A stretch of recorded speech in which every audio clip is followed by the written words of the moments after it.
Hello，欢迎回来凯战开讲，我是小雨。今天我们这一集要来深度开讲的就是这支 Yonex Nano Flare 1000Z 这支球拍。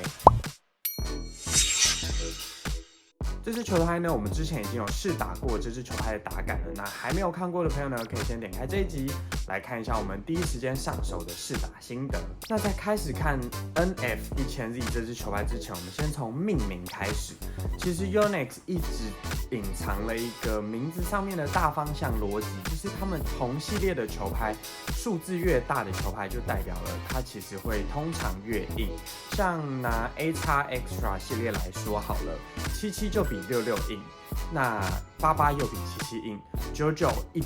AX 100ZZ 就是更硬的球拍了。那英文上面 Z 啊，通常就是这个系列里面最极端也是最后最终的一支球拍。那像是 AX 100ZZ 啊、Arc Z 这些球拍等等，所以再回来看 Nano Flare 1000Z， 照逻辑来看，它将会是 Nano Flare 系列里面最硬也是最终最极端的那一支球拍。所以就让我们继续看下去，当 Nano Flare 这个系列走到最终版，它会是长什么样子？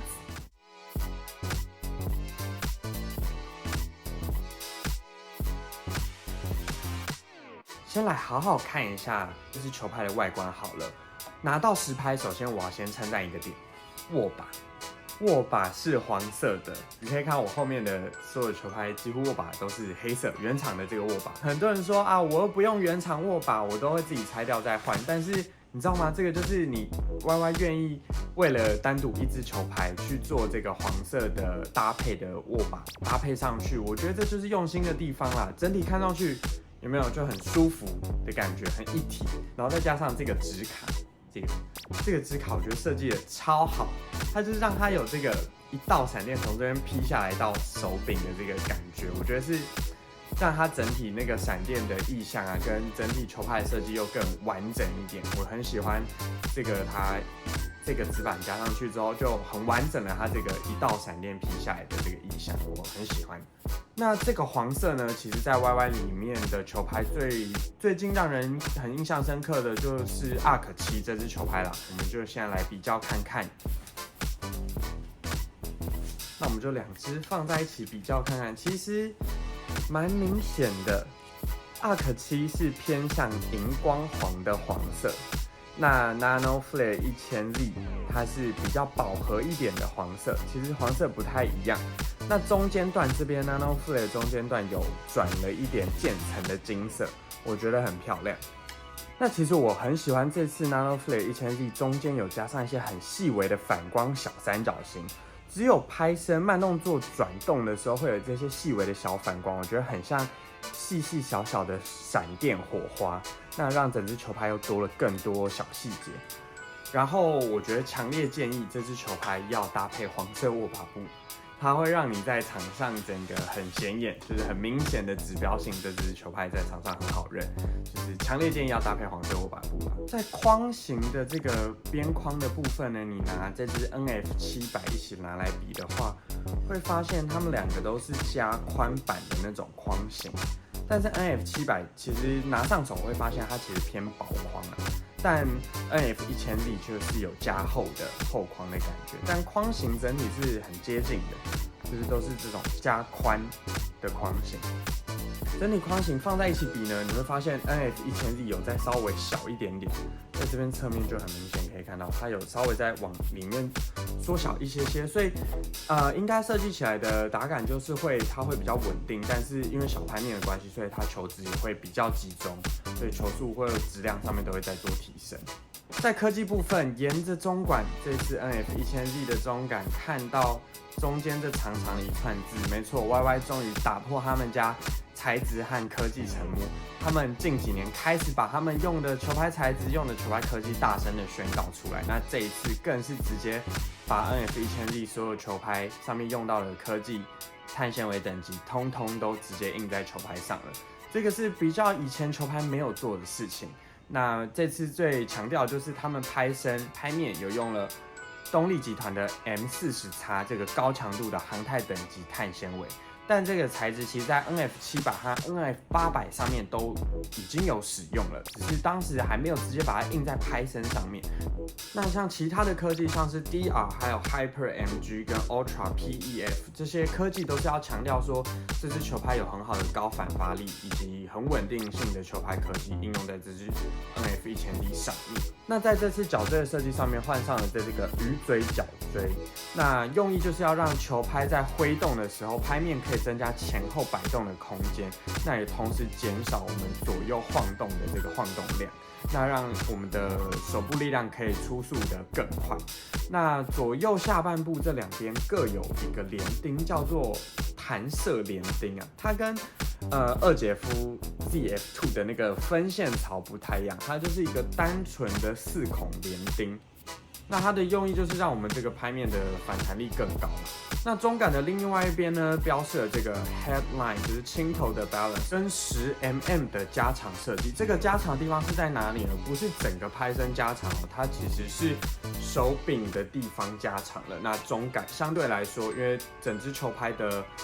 拍身没有变长，所以中杆就变短了。我们拿跟 NF700放在一起比较就蛮明显的，大概短了1公分左右。那换来的就是我们打球的时候换握法的这个距离增加了，但是相对换来的就是你在前中场的时候，你也可以握在比较前端的这个位置来操控整支球拍。接下来在打杆上啊，我觉得它就是一支中杆偏硬，出球是很干脆的一支球拍。这个 MX40的碳纤维等级的确带来了我觉得这支球拍很棒的出球干脆利落。那同时它用上的是小拍面跟加宽加厚的这个框型设计，我觉得在球质上面如果打对点的话，也会有很棒的稳定输出和加速的力道。那 NF1000Z 在上市之前已经有很多职业选手开始使用了，像是马林啊或者是王麒麟，他们也都开始使用这支球拍打过很多比赛了。那也代表说这支 NF1000Z 这支球拍其实就是单双打都还蛮适合的一支球拍。你可以看到王麒麟在前中场不管是前场还是后场的连续男双进攻当中都有很棒的连贯输出。那数值方面呢，我们实际帮大家测量过，就整理在这边，就是这次有出3U 跟4U 2种规格，但握柄的话，台湾只有出 G5 这个握柄的尺寸。那平衡点的话，空拍我们测量的结果是 4U 是292，那上线之后是303。那3U 的话，空拍是288。那最后在定价方面也突破了 Yonex 近期来最高的定价，是定价8000元。那最后来总结一下，其实我个人一直以来都很喜欢 YY Nano Flare NF 这个系列，因为即使我们中间球技进步了，换上了 AX 天府或是 ARC 弓箭系列的球拍来使用，但我始终我的球袋里面始终都会有那一支最舒服、最好上手又亲民的 NF700。NF 系列，我觉得它可能不是会带你打出最好的那一场球的那支球拍，但是也是很多人开始上手的那一支球拍。所以当 NF 系列它走到了这一支 NF1000Z， 它保留了 NF 系列的轻头、亲民还有加宽框型的这个设计，那保留了高稳定度，那缩小了拍面，提高了我们的是球质。总归来说，我觉得 NF1000Z 这支球拍，它集结了 NF 系列该有的优势。那它利用了硬中杆还有这个小拍面的特性，来补足了 NF 系列进攻不足的这些劣势。那这个就是 NF1000Z。同时也会让我觉得，Yonex 在做球拍的这条路上，他们都是想很远，就是在同一个系列里面，他们会尽量保持这个系列的特性，但在每一代上面都做出一些不一样的变化。所以随着 NF1000Z 这支球拍上市，我也会有一点感叹，觉得 NF 系列是不是最终版本也跟着到来？那也会好奇说 NF 系列之后还会再有其他新的更新吗？还是它就会停留在这一支 NF1000Z 了？